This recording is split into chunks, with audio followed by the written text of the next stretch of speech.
Here's what I've learned doing almost every performance modification you can imagine to this motorcycle.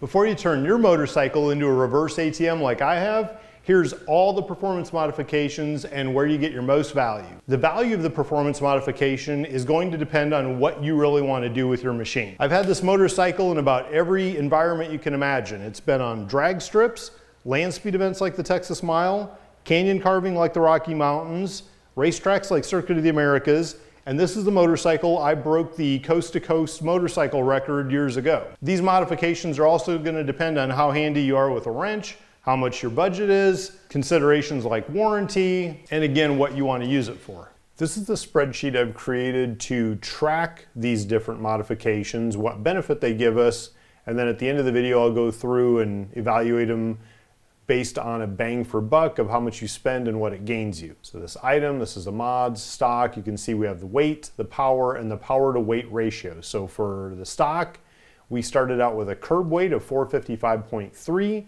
That was as equipped with race ABS. If you yank the ABS, it's about a 5-pound savings. It started at 190 horsepower at the engine crank, not at the rear wheel. Power to weight ratio starting point is 0.417 horsepower per pound. So this ratio basically means that for every 2.5 pounds of mass we lose from the bike, it's like gaining 1 horsepower. The only modification I really did before the cross-country ride was I changed the rear chain and the sprockets front and back from the 525 stock to the lighter 520. Not only does this lighten the whole bike, but it also reduces what we call rotating mass. Sprockets, chains, wheels, tires, all that stuff is rotating mass. Basically, it has a bigger effect than just reducing mass by itself. I did that because I was already changing the gearing to be able to get 108 mile an hour in first gear out of it for maximum mileage on the trip. You can see the sprockets and the chain and their previous items, how much weight we saved,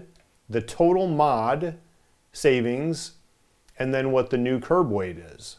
It gives us a little bit better power to weight ratio. And so this overall column then is how much we are now overall improved from the original 0.417. While not a performance modification, one of the first things I did was change to attack rear sets. So there's no difference in weight or power here. The next modification I did was full Acra exhaust conversion. That means I took off the big heavy manifold, cat, and old exhaust, and I put in the lightweight titanium Acra system from the headers all the way back to the tip. I also removed the little tailpiece in here for just a little bit more weight savings and restriction removal. When you do something like an exhaust, you have to do a tune as well. These motorcycles are highly engineered, and when they come, they've been tuned, their computer or the fuel mapping and all that, for the factory exhaust. So when you change the exhaust, especially something this drastic, you have to get a tune as well. So total, that mod saved, in theory, 16.8 pounds roughly, puts us at a new curb weight of 437. In theory, we also gained 11 horsepower according to manufacturer documentation. That would put us from 190 to 201, so that actually brings us up pretty significantly in our power to weight. In fact, it's almost a 10% improvement in the power to weight ratio. I put on a Corsa windscreen. It was a little bit taller because I'm a taller person. When I would lay down on the bike, that shorter stock screen wouldn't guide the air up and over me. So I got a different shield that's a little higher, and that way the air could smoothly go up over the shield and up over my head. Just barely reduced the weight by a little bit. More importantly, it meant less drag, which is more important for something like the Texas Mile, where those high speeds, it's more about drag and less about weight. After my first trip to the Rocky Mountains on this, I just did not feel comfortable with the way the brakes just lost their punch on the way down the mountain. And when you're coming down the mountains high speed, you want to be able to trust your brakes, because you know that if you can't, with no guardrails, you're going to be doing a one-way skydive. So I upgraded the entire system at that time. I put monoblock calipers, new floating rotors, a new master cylinder, and I replaced the brake lines with a lighter option as well. That modification didn't gain me any power or save me any weight, but it's a huge performance modification that was well worth it. I didn't weigh them before and after, so I'm sure it had a little bit of effect on the weight one way or another. Definitely didn't affect the power, but it was a huge improvement in stopping. And that may not matter as much for a drag strip or for the Texas Mile, but it's definitely important for trying to get around a track or through the canyons. Carbon fiber wheels. Not only are they lighter weight, but as I mentioned earlier, they reduce the rotating mass. So you get additional benefit besides just your power to weight ratio improving. Later on, I also changed out the rear brake rotor with a lighter weight option and the sprocket on the other side. Now the weight of these wheel assemblies has a lot to do with the tires you choose as well. For example, the Aprilia has a little bit sportier tire on it right now. The BMW has had Michelin Pilot roads for quite some time because I do a lot of road riding with it. Even though it's on the track once in a while and I get as much time in the turns in the hill country as I can, there's just a lot of straight driving with the bike. And so I want a tire that not only grips when I need it, but has a lot better wear properties in the center. Unfortunately, those tires are going to be a little bit heavier than the sportier tire like the Aprilia has. I measured the rear wheel with sprocket and rotor. I included the lighter rear brake disc that I installed, but that was part of this, so I'm just including this for reference, and the front wheel and rotors as well. Total, that's about an 8-pound savings. So for all that modification, close to 8 pounds, which again dropped our weight now below the 430 mark, not quite, but just under 2% of an increase in power to weight ratio. And not only did it lighten the overall bike, but it also reduced the rotating mass, much like the chain mod up here. The BMW had come with one of the old heavy batteries, so I replaced it with a very lightweight lithium battery. In fact, when the box shows up, you'd almost think it's empty, it's so light. Newer bikes like the Aprilia actually came with a lithium battery from the factory. Saved 6.64 pounds just for that battery change. So that's 1.5%. And that's a pretty easy mod to do. I replaced all the factory plastics on this bike with the carbon fiber equivalent. Now you can see this already has a new body kit on beyond that, and I'll explain that in a minute. Saved close to 6 pounds, so getting this down under 420 pounds curb weight now. When I installed that new carbon fiber tail section with the cover, I figured I wanted light, so I took the passenger seat off and I removed the passenger bracket and peg from the left side and the peg from the right side, but I still needed that passenger peg bracket on the right to hold the exhaust. Saved about 1 pound. The engine, I'm not gonna go into detail right now because it's just gonna piss me off again. I'll put a link in the description below and you can go watch more detail on that fiasco. At the end of the day, it cost me a lot of money and a lot of time wasted. So all I'm gonna say is before you touch the engine, internal stuff, give it a lot of thought. Either make sure you're good enough to do it or be damn sure you can trust who's turning the wrenches. I did get 189 at the rear wheel, which backed out is getting close to that 201 horsepower that we thought we had after the exhaust. When you've got a bike apart, sometimes there's little pieces you can pull out, like a charcoal canister or something I pulled out that was a tiny weight savings, 0.5 pound. While I was doing the first engine build myself with the unfortunately mismatched parts, the one thing I did get that I still have is the bigger capacity radiator. Because I was making the engine more powerful, it was going to generate more heat, and you want to keep the bike as cool as you can for longevity. Again, not a performance upgrade, but it's something you have to think about as you're building more power, you're generating more heat. You got to keep the bike cool if you want it to last. Because that was a radiator more intended for the track, it did not have the ability to mount the fans to it. Since I was still riding the bike on the streets, I couldn't be without those cooling fans because you're going to get stuck in traffic. So I had to adapt the old fan housing from the stock radiator and install it on the new radiator. The large radiator, it probably did have a weight difference. I just don't have the before and after weights for this. The seat, and again, this has been upgraded since then, but I replaced the stock seat with a lighter racier seat. It's not as comfortable, but it does save a little bit of weight. 1/4 pound out of that. After that cluster with the engine, since that was just a boat anchor at that point, I had a 2018 engine put in the bike.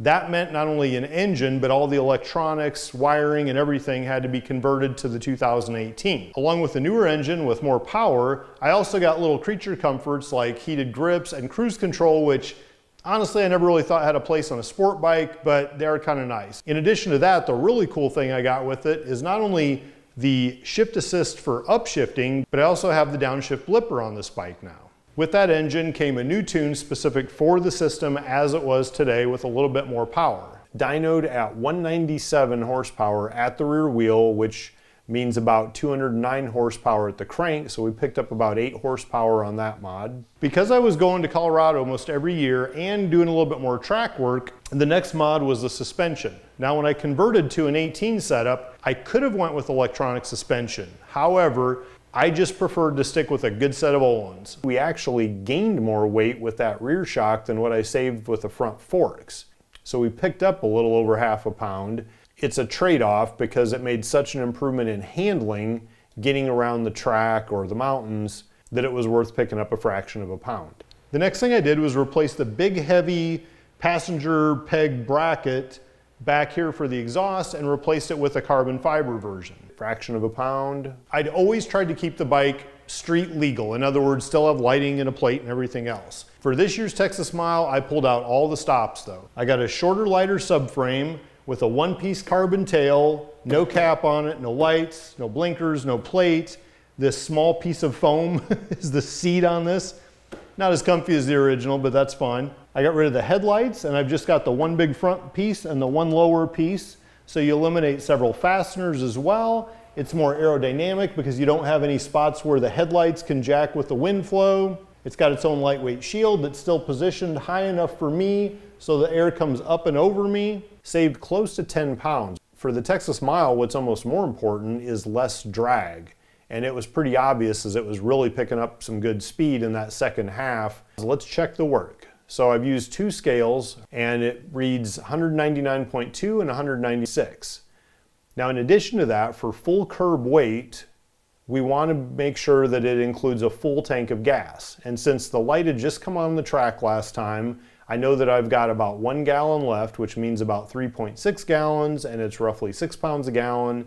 So it would take another 21.6 pounds of fuel to make a full curb weight on the bike.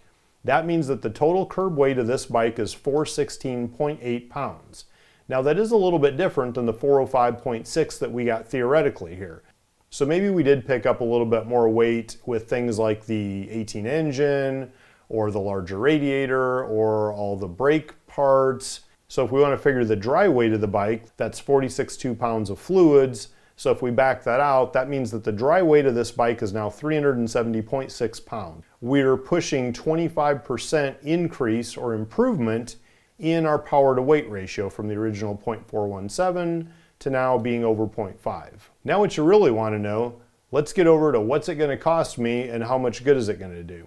So what I've done is gone through each of these mods and I've assigned a modification factor in terms of power to weight ratio improvement over here versus the dollars it costs to do it. So the bigger the number, the more bang for buck you get.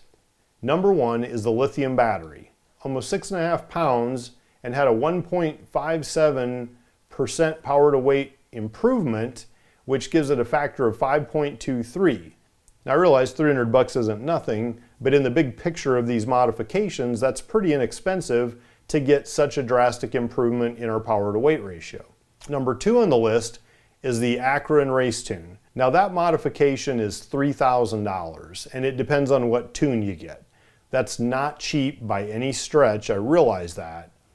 However, it is the most impactful besides the lithium battery. You get a factor of 3.28, and with that much money, that ended up resulting in about a 10% power to weight ratio improvement. Number 3 is the 520 chain conversion with a factor of 1.02, and that was about a $300 mod, and also includes rotating mass.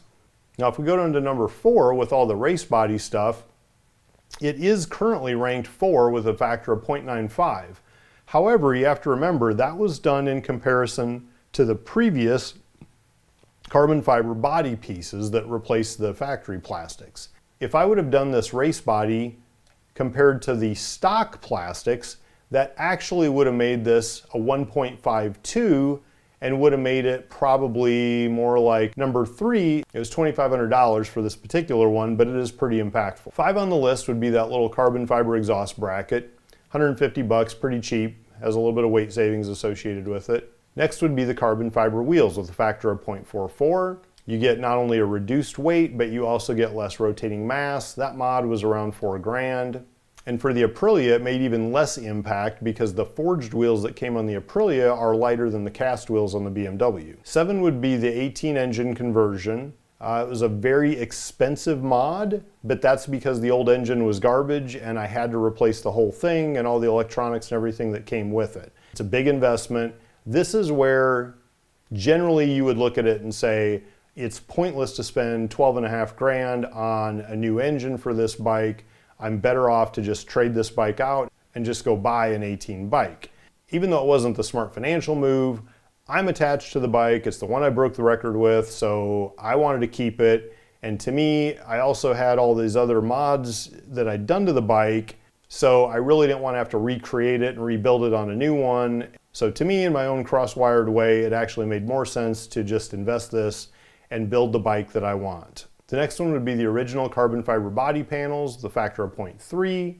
That's number 8 on the list. And then the last one being the race seat, which was $400 for a factor of 0.14. So those are the modifications and where you get the best bang for the buck. And you obviously have to consider what your budget is. You don't want to go spending, as much for an engine or a mod as you did for the whole bike like I did.